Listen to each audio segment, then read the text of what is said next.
ನಮಸ್ಕಾರ ಸ್ನೇಹಿತರೆ general English ಏನಿದೆ KMF DCC ಬ್ಯಾಂಕ್ ನ ಎಲ್ಲಾ ಹುದ್ದೆಗಳಿಗೂ ಬೇಕಾಗುತ್ತೆ. ಯಾಕಂದ್ರೆ KMF ಅಲ್ಲಿ ಬಂದಿರತಕ್ಕಂಥ question part 2 unique question series ಏನಿದೆ ವೆರಿ ಇಂಪಾರ್ಟೆಂಟ್. ಎಷ್ಟು ತುಂಬಾ ಡಿಫರೆನ್ಸ್ ಇದೆ ಕ್ವಶನ್ಸ್ ಗಳು ಅಂದ್ರೆ ನಾರ್ಮಲ್ ಎಕ್ಸಾಮ್ ಅಲ್ಲಿ ಕೇಳೋಕ್ಕೂ ಇದು ತುಂಬಾ ಡಿಫರೆಂಟ್ ಇದೆ. ಹಾಗಾಗಿ ಡಿಫರೆಂಟ್ ಕೈಂಡ್ಸ್ ಆಫ್ ಕ್ವಶನ್ಸ್ ಗಳನ್ನ ನೀವು ಸಾಲ್ವ್ ಮಾಡಬೇಕಾಗುತ್ತೆ. ಯಾಕಂದ್ರೆ ಈ ತರ ಕ್ವಶನ್ಸ್ ಅಕಸ್ಮಾತ್ ಬಂದ್ಬಿಟ್ರೆ ಅಪ್ಕಮಿಂಗ್ KMF ರಿಲೇಟೆಡ್ ಯಾವುದೇ ಒಕ್ಕೂಟದ ಒಂದು ಎಕ್ಸಾಮ್ ಅಲ್ಲಿ ನಿಮಗೆ ಇಂಪಾರ್ಟೆಂಟ್ ಆಗುತ್ತೆ. ನೋಡಿ, ನಾವು ಮಾಡಿರ್ತಕ್ಕಂಥ ಎಲ್ಲ ಇದು ನಿಮಗೆ ಕೋಆಪರೇಟಿವ್ ಪ್ಲೇ ಲಿಸ್ಟ್ ಹೋಗ್ಬಿಟ್ರೆ ಅಲ್ಲಿ ಸಿಗುತ್ತೆ. ಅಲ್ಲಿ ನಿಮಗೆ 150+ ವಿಡಿಯೋಸ್ಗಳು ಸಿಗುತ್ತೆ. ಅಲ್ಲಿ KMF DCC ಬ್ಯಾಂಕ್ ಸಂಬಂಧಪಟ್ಟಂತೆ ಎಲ್ಲ ವಿಡಿಯೋಸ್ಗಳು ಎಲ್ಲ ಸಬ್ಜೆಕ್ಟ್ಗೆ ಸಂಬಂಧಪಟ್ಟಂತೆ ಇದೆ. With previous year question paper ಎಲ್ಲ ಡಿಸ್ಕಸ್ ಮಾಡಿದ್ವಿ. ಲಿಂಕ್ ಇದೇ ವಿಡಿಯೋದ ಕೆಳಗೆ ಇರುತ್ತೆ ಸ್ನೇಹಿತರೆ. ನಮ್ಮ ಟೆಲಿಗ್ರಾಮ್, ಇನ್ಸ್ಟಾಗ್ರಾಮ್ ಫಾಲೋ ಮಾಡ್ಕೊಂಡಿದ್ರೆ ಮಾಡ್ಕೊಳ್ಳಿ. ಬನ್ನಿ ಹಾಗಾದ್ರೆ ನೋಡೋಣ ಕ್ವಶನ್ಸ್ ಹೆಂಗಿದೆ ಅಂತ. Fill in the blank with the correct word. If the business continues to lose money, I'm afraid we will have to close down. ಅಂದ್ರೆ ನೋಡಿ, ಓದ್ತಾನೆ ಬಂದ್ಬಿಡುತ್ತೆ ಅದು ಏನು ಪದ ಅಂತ. ಅಂದ್ರೆ ನೀವು ಓದೋ ಒಂದು ಮನೋಭಾವನೆ ಜಾಸ್ತಿ ಬೆಳೆಸ್ಕೊಂಡ್ರೆ ಇಂಗ್ಲಿಷ್ ನ ಅದು ಬಂದ್ಬಿಡುತ್ತೆ. ಯಾಕಂದ್ರೆ ಬಿಸ್ನೆಸ್ ಕಂಟಿನ್ಯೂಸ್ ಟು ಲಾಸ್ ಮನಿ ಅಂದ್ರೆ ನಿಮ್ ಬಿಸ್ನೆಸ್ ಮನಿ ಲಾಸ್ ಆಗ್ತಾ ಇದ್ರೆ ಐ ಆಮ್ ಅಫ್ರೇಡ್ ಇದಕ್ಕೆ ಆಗುತ್ತೆ ನನಗೆ. ಅದಕ್ಕೆ we will have to close down that business ಅಂತ. ಡೌನ್ ಇದೆಯಾ ಇದೆ. ತುಂಬಾ ಜನ ಅಪ್ ಅನ್ಕೋತಾರೆ. No, close up is close off ಅನ್ಕೋತಾರೆ. ಆಫ್ ಅಂತೂ ಅಲ್ಲ. ಕ್ಲೋಸ್ ಅಪ್ ಯಾವ್ದಕ್ ಬರುತ್ತೆ ಅಂದ್ರೆ ಕ್ಲೋಸ್ ಅಪ್ ದ ಬಿಸ್ನೆಸ್ ಅಂದ್ರೆ ದಟ್ ಈಸ್ ಡಿಫ್ರೆಂಟ್. ಈಗ ಫಾರ್ ಎಕ್ಸಾಂಪಲ್ ನನ್ನ ಅಂಗಡಿಯನ್ನ ಕ್ಲೋಸ್ ಅಪ್ ಮಾಡ್ತೀನಿ ಅಂದ್ರೆ close up in the sense 24 hours ಅಂದ್ರೆ ಫಾರ್ ಎ ಡೇ ಇವತ್ತಿಗೆ ಮಾತ್ರ ಕ್ಲೋಸ್ ಮಾಡ್ತಾ ಇದ್ದೀನಿ ಅಂತ ಯೂಸ್ ಮಾಡ್ತಕ್ಕಂಥ ವರ್ಡ್. ಇಲ್ಲಿ ಪರ್ಮನೆಂಟ್ಲಿ ಬಿಕಾಸ್ ಆಫ್ ನನಗೆ ಬಿಸ್ನೆಸ್ ಲಾಸ್ ಆಗಿದೆ, ಐ ನೀಡ್ ಟು ಕ್ಲೋಸ್ ಅಂದ್ರೆ ಅದನ್ನ ಪರ್ಮನೆಂಟ್ ಆಗಿ ಕ್ಲೋಸ್ ಮಾಡಬೇಕು. ಹಾಗಾಗಿ ಕ್ಲೋಸ್ ಡೌನ್ ಅಂತ ಕರಿತೀವಿ. ಆಯ್ತಾ? To stop operating permanently, close down. Close up usually stop working for the day ಅಂದ್ರೆ ಫಾರ್ ಎ ಟೆಂಪರರಿ ಪೀರಿಯಡ್ ಮಾತ್ರ ಕ್ಲೋಸ್ ಮಾಡ್ತಕ್ಕಂಥದ್ದು. Okay, next fill in the blank with the correct word. Dash he grew older his temper improved. ಅವ್ನು ಯಾವಾಗ ಬೆಳಿತಾ ಇರ್ತಾನೆ ಅವನ temper ಅಂತಕ್ಕಂಥದ್ದು ಏನಿದೆ ಕಂಟ್ರೋಲ್ ಬರುತ್ತೆ, ಇಂಪ್ರೂವ್ ಆಗುತ್ತೆ ಅಂತ ಅಲ್ವಾ ಸರ್? ಅಷ್ಟೇ. ಇಲ್ಲಿ ಆಸ್ ಇದೆ, ವೆನೆವರ್ ಇದೆ, ಬಿಕಾಸ್ ಆಫ್ ಇದೆ, ಡ್ಯೂ ಟು ಇದೆ. ಬಿಕಾಸ್ ಆಫ್ ಡ್ಯೂ ಟು ಅಲ್ವೇ ಅಲ್ಲ, ನೋಡಿದ ತಕ್ಷಣ ಹೇಳ್ಬೋದು ಅಲ್ವಾ? ಅವ್ನು ಬೆಳೀತಾ ಇದ್ರಿಂದ, ಆ ಕಾರಣದಿಂದ ಆ ತರ ನಾವು ಹೇಳಲ್ಲ ಅಲ್ವಾ? ಇನ್ ವೆನೆವರ್ ಅಂತಕ್ಕಂಥದ್ದು ಬರಲ್ಲ. ಯಾಕೆ ಬರಲ್ಲ ಅಂದ್ರೆ ಯಾವಾಗ ಬೆಳಿತಾನೆ ಅವನು ಅಂತ. ಅವನ ಮೈಂಡ್ ಯಾವಾಗ ಅನ್ನೋದನ್ನ ಇಲ್ಲ, that is wrong. As he grow is the right answer. Okay, ಯಾವಾಗ ಅಂತಲ್ಲ. ಓಕೆ, ಅರ್ಥ ಆಗ್ತಿದೆಯಲ್ಲ? ಆಸ್ ಇ ಗ್ರೋ ಅಂತಕ್ಕಂಥದ್ದು ಇದೆಯಲ್ಲ, as E grew past tense ಆಗಿದೆ, ಗ್ರೀವ್ ಕೊಟ್ಟಿದ್ದಾನೆ ಅಷ್ಟೇ. Fine sir. So option 1 is the right answer. Next, choose the most appropriate meaning conveyed by the statement. Okay, ಒಂದು statement ಕೊಟ್ಟಿದ್ರೆ ಕರೆಕ್ಟ್ ಮೀನಿಂಗ್ ಏನು ಅಂತ ಹೇಳ್ಬೇಕು. ಅಂದ್ರೆ ಒಳ ಅರ್ಥ ಹೇಳ್ಬೇಕು, ಕಂಪ್ಲೀಟ್ ಮೀನಿಂಗ್ ಮೇಲ್ ಮೀನಿಂಗ್ ಅಲ್ಲ. ಈಗ ನೋಡಿ, India pass to be the super power. Okay, ಇಲ್ಲಿ ಪಾಯ್ಸ್ಡ್ ಅಂದ್ರೆ ಏನು ಅಂದ್ರೆ ರೆಡಿ ಆಗ್ತಾ ಇದೆ, ಓಕೆ, ತಯಾರಿಯಲ್ಲಿದೆ ಅನ್ನೋ ರೀತಿ. ಇಲ್ಲಿ ನೋಡಿ, poised to be the super power ಅಂದ ತಕ್ಷಣ India is ready to be. ಮೊದಲನೇ option correct, ready to be the super power. India has stop to the progress ಅಲ್ಲ. India has become the super power ಇನ್ನೂ ಆಗಿಲ್ಲ. India has become ಅಂತ ಕೊಡ್ತಾ ಇದ್ದಾನೆ. India super power ಅಲ್ಲ. ಪಾಯ್ಸ್ಡ್ ಅಂದ್ರೆ ಏನ್ ಹೇಳಿದ್ರೆ ನಿಮಗೆ ರೆಡಿ ಅಥವಾ ತಯಾರಿಯಲ್ಲಿದೆ, ಸೂಪರ್ ಪವರ್ ಆಗ್ತಾ ಇದೆ. ಓಕೆ, ಡೆವಲಪಿಂಗ್ ನೇಷನ್ ಅಂತೀವಲ್ಲ ಆ ತರ. ನೆಕ್ಸ್ಟ್ ಬರ್ತೇನೆ ಸ್ನೇಹಿತರೆ, which of the following statements are correct expressions ಅಂತ. ಈ 3 ಸ್ಟೇಟ್ಮೆಂಟ್ ಇದೆ. 3 ಸ್ಟೇಟ್ಮೆಂಟ್ ಅಲ್ಲಿ ಯಾವ ಆಪ್ಷನ್ಸ್ ಕರೆಕ್ಟ್ ಅಂತ ಹೇಳಬೇಕು. ಸೊ ಇಲ್ಲಿ ನೋಡಿ, ಮೈ girl friend is much older than me. And ಇಲ್ಲಿ 2 ಆಪ್ಷನ್ ನೋಡಿ, ಮೈ girl friend is for older than me, my girl friend is very older than me. ಈ ಡಿಗ್ರಿ ಆಫ್ ಕಂಪ್ಯಾರಿಸನ್ ಅಲ್ಲಿ ಯೂಸ್ ಮಾಡ್ತೀವಿ ನೋಡಿ, ದ್ಯಾನ್ ಅಂತಿದೆ ಅಲ್ವಾ? ಸಿಂಗಲ್ ಮಾಡ್ತೀರ ಅಂದ್ರೆ ಕಂಪೇರೇಟಿವ್ ಡಿಗ್ರಿ ಇರಬೇಕು. ಓದಿದ್ರಲ್ಲ ಗ್ರಾಮರ್ ಓದಿಲ್ಲ, ಲಿಂಕ್ ಕೊಟ್ಟಿರ್ತೀನಿ ನೋಡಿ ಸ್ನೇಹಿತರೆ. Degree of comparison, positive degree, comparative degree, superlative degree ಅಂತ ಕರಿತೀವಲ್ಲ, ಸ್ವಲ್ಪ ಆ ಕೈಂಡ್ ಆಫ್ ಕ್ವಶನ್ ಇದು. ಇಲ್ಲಿ ನೋಡಿ, ಓಲ್ಡರ್ ಅಂತ ಏನಿದೆ, yes, older is correct. Old positive, comparative older, superlative ಅಲ್ಲಿ ಓಲ್ಡೆಸ್ಟ್ ಅಂತ ಕರಿತೀವಿ ಅಲ್ವಾ ಸರ್? ಇಲ್ಲಿ older is a single syllable, more ಅಂತ ಏನ್ ಬೇಕಾಗಿಲ್ಲ. ಬಟ್ ಮಚ್ ಅಂತಕ್ಕಂಥದ್ದು ಏನಿದೆಯಲ್ಲ ಯೂಸ್ ಮಾಡಬಹುದು. ಮಚ್ ಓಲ್ಡರ್, ಯಾಕಂದ್ರೆ ಇಲ್ಲಿ ಎಷ್ಟು ಓಲ್ಡರ್ ಅಂತಿಲ್ಲ. ಯೂಶಲಿ ಅನ್ಕಲೆಕ್ಟಿವ್ ನೋನ್ಸ್ ಅಂತ ಕರಿತೀವಿ. ಅಂದ್ರೆ 2 ವರ್ಷ ದೊಡ್ಡವರ, 3 ವರ್ಷ ದೊಡ್ಡವಳ, ಅದು ಗೊತ್ತಿಲ್ಲ.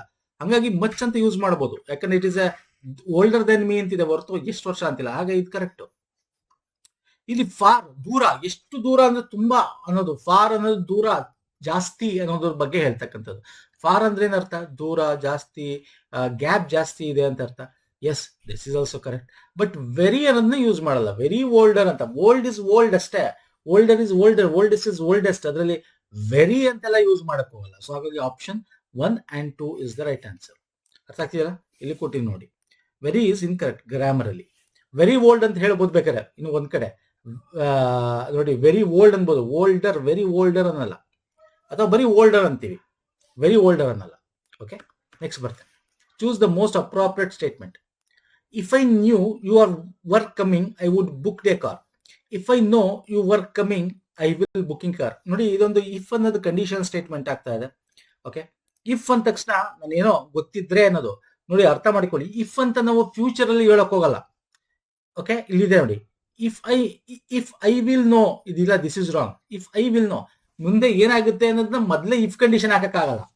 ಈಗ ಪ್ರೆಸೆಂಟ್ ಅಥವಾ ಬ್ಯಾಕ್, ನನಗೆ ಹಂಗೆ, ಈಗ ನಾನು ಓದಿದ್ರೆ ಪಾಸ್ ಆಗ್ತಾ ಇದೆ, ನಾನು ಗೊತ್ತಿದ್ರೆ ಹಿಂಗಾಗಕ್ ಬಿಡ್ತಿರ್ಲಿಲ್ಲ ಅಂತ ಹೊರ್ತು, ಮುಂದೆ ನಂಗೆ ಗೊತ್ತಿದ್ರೆ ಮುಂದೆ ಹಿಂಗಾಗ್ ಬಿಡಲ್ಲ ಅಂತ ಆ ತರ ಮಾತಾಡಲ್ಲ. ಸೊ ಐ ವಿಲ್ ಅಂತ ಬರಲ್ಲ. ಓಕೆ, ಇದು ರಾಂಗ್ ಆಯ್ತು, ಆಪ್ಷನ್ ಡಿ. ನೋಡಿ, if I knew you were coming I would book the car ಅಂತಿದೆ. ಓಕೆ, ಇಲ್ಲಿ ಹೆಲ್ಪಿಂಗ್ ವರ್ಬ್ ಇಲ್ಲ. ಓಕೆ ಓಕೆ, ಇಲ್ಲೇನಿದೆ? If I know you were coming I will booking a car ಇದೆ. ನೋಡಿ, booking ING ಇದ್ರೆ B ಬರ್ಬೇಕಿಲ್ಲಿ, ಗೊತ್ತಿರ್ಬೇಕಿದು. This is very important. B ಇಲ್ಲ ಇಲ್ಲಿ. If I had known you were coming I would have. ನೋಡಿ, would correct, but have use ಮಾಡ್ಬೇಕಿಲ್ಲಿ. Would have booked A car. Option C correct. Option 2 ತಪ್ಪು. ಯಾಕಂತ ಗೊತ್ತಲ್ಲ, I will book A car ಅಂತ ಬರಬೇಕು ಅಷ್ಟು. ING ಬಂದ್ರೆ ಬಿ ಬರ್ಬೇಕಿಲ್ಲಿ ಮಧ್ಯದಲ್ಲಿ. I will be booking ಜಿರೆಂಡ್ ಬಂದಾಗ. ಸೊ ಆಪ್ಷನ್ ಬಿ ತಪ್ಪು. ನಾನು ಹೇಳ್ತಾ ಅರ್ಥ ಆಗ್ತಿಲ್ಲ sir. So option C is the right answer. Option A ಯಾಕೆ ತಪ್ಪು? ವುಡ್ ಹ್ಯಾವ್ ಬುಕ್ಡ್ ಬರ್ಬೇಕಾಗಿತ್ತು, ಹ್ಯಾವ್ ಬರ್ಬೇಕಾಗಿತ್ತು ಅಂತ ಹೇಳಿದೆ. ಇಲ್ಲಿ ಹ್ಯಾವ್ ಇಲ್ಲ ಇಲ್ಲಿ. Fine sir? Yes sir. Next ಬರೀ ಇದರ ಸಬ್ಜೆಕ್ಟ್ ವರ್ಬ್ ಅಗ್ರಿಮೆಂಟ್ ಅಲ್ಲಿ ಯೂಸ್ ಮಾಡ್ತೀವಿ. ಕಂಡೀಷನ್ ಸ್ಟೇಟ್ಮೆಂಟ್ ಇದ್ದಾಗ ನಾನು ಹೇಳಿದ್ನಲ್ಲ, ಇಲ್ಲಿ ಹ್ಯಾವ್ ಬರಬೇಕು ಅಥವಾ ಹ್ಯಾಡ್ ಬರಬೇಕು. ನೋಡಿ, ಇಫ್ ಬಂದಾಗ ಪಾಸ್ಟ್ ಪರ್ಫೆಕ್ಟ್, ಹ್ಯಾಡ್ ಮತ್ತೆ ವರ್ಬ್ ಥರ್ಡ್ ಪಾರ್ಟ್ ಬರಬೇಕು. ಸೊ ಹಾಗಾಗಿ ಪಾಸ್ಟ್ ಪಾರ್ಟಿಸಿಪಲ್ ಅಲ್ಲಿ ವುಡ್ ಹ್ಯಾವ್ ಬರುತ್ತೆ. I will show you. Had ಬರಬೇಕು ಯಾವಾಗ, ಹ್ಯಾವ್ ಯಾವಾಗ ಬರಬೇಕು. ಓಕೆ, ಸೊ ಇವೆಲ್ಲ ನಾವು ಸಬ್ಜೆಕ್ಟ್ ವರ್ಬ್ ಅಗ್ರಿಮೆಂಟ್ ಅಂತ ಒಂದು ವಿಡಿಯೋ ಮಾಡಿದ್ದೀವಿ ನೋಡಿ. ಟೆನ್ಸಸ್ ಬಗ್ಗೆ ಗ್ರಾಮರ್ ಇದೆ. ದಿಸ್ ಇಸ್ ವೆರಿ ಇಂಪಾರ್ಟೆಂಟ್ ಸ್ನೇಹಿತರೆ. ಡೀಟೇಲ್ ಆಗಿ ಓದ್ಕೋಬೇಕಾಗುತ್ತೆ ಇದನ್ನ. ಎಲ್ಲ ಒಂದೊಂದು ಈ ತರ ಕ್ವಶನ್ಸ್ ಬರ್ತವೆ. Next, fill in the blank with the correct word. This is the first time that I dash her sing. ನೋಡಿ, this is the first time that I ಇದೆ. I ಅಂದ್ರೆ it is a first person. First and second person ಇದ್ದಾಗ have use ಮಾಡ್ತೀವಿ. Third person ಇದ್ರೆ has use ಮಾಡ್ತೀವಿ. It has ಅಂತೀವಿ. I have, okay, you have ಅಂತ use ಮಾಡ್ತೀವಿ. So ಇಲ್ಲಿದೆ ಹ್ಯಾವ್ ಇಯರ್ಡ್ ಇದೆ. ಸೊ ಫಸ್ಟ್ ನದ option is the right answer. Have heard her song ಅಂತ. This is the first time. To hear, it is completely wrong statement. To hear her song ಅಂತ ಬರೋದು. Okay, ಅರ್ಥ ಆಗ್ತಿಲ್ಲ ಸ್ನೇಹಿತರೆ. So option 1 is the correct. ತುಂಬಾ deep ಇಲ್ಲಿ ಕೊಟ್ಟಿದ್ದೀನಿ, ತುಂಬಾ ಡೀಪ್ ಬೇಕಾಗಿಲ್ಲ.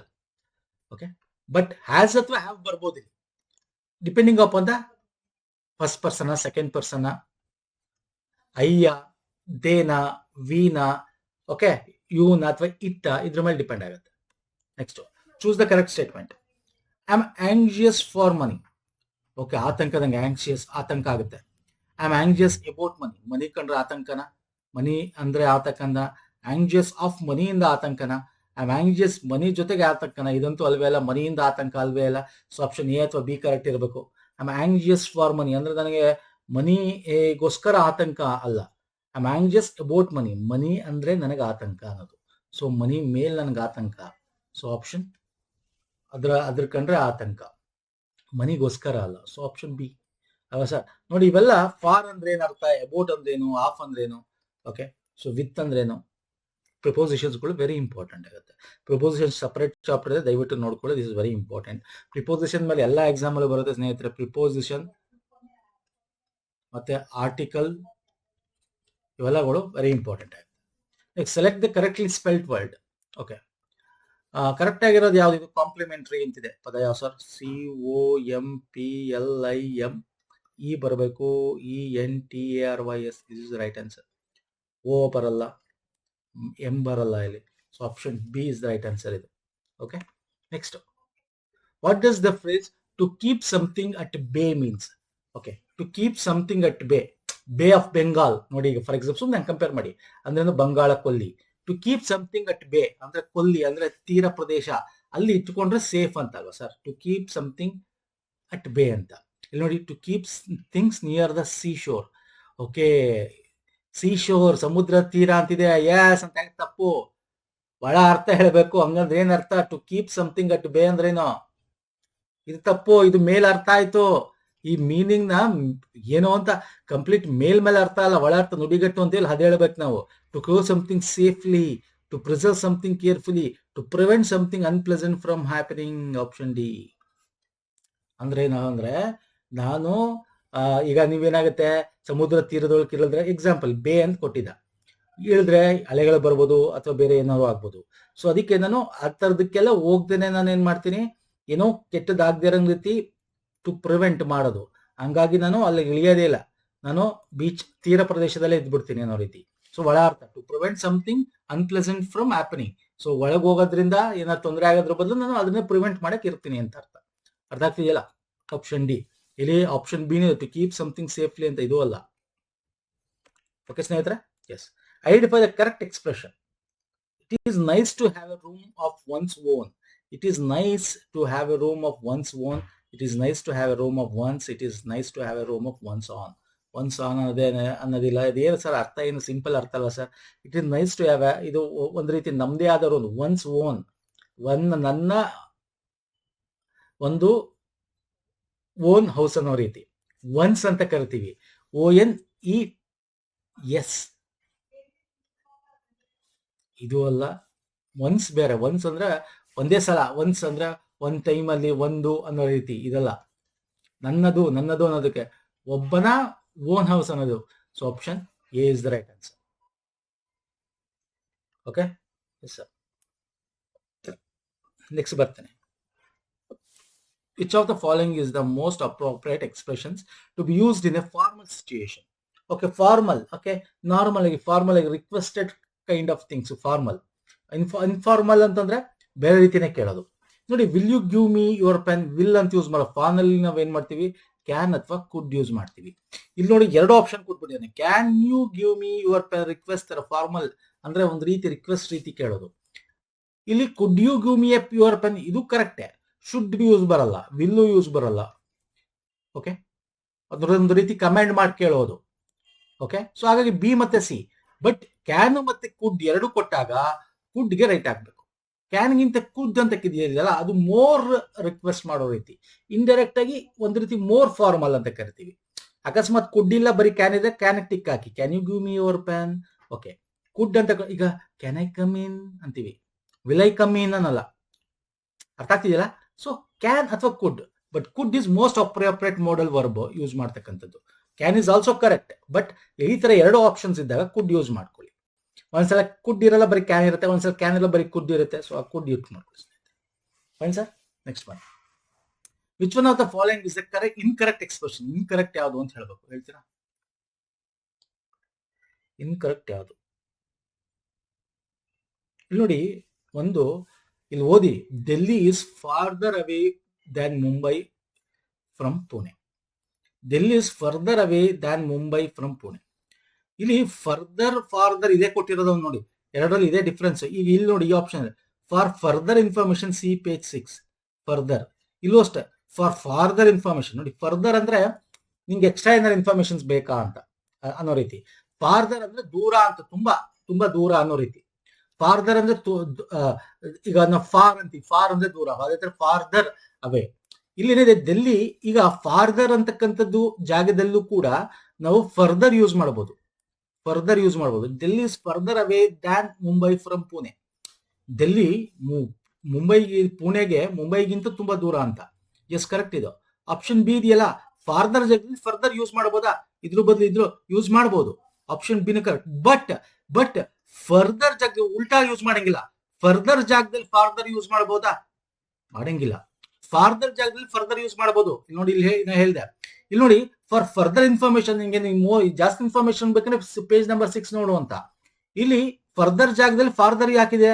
For farther information see page number 6. This is wrong. This cannot be used.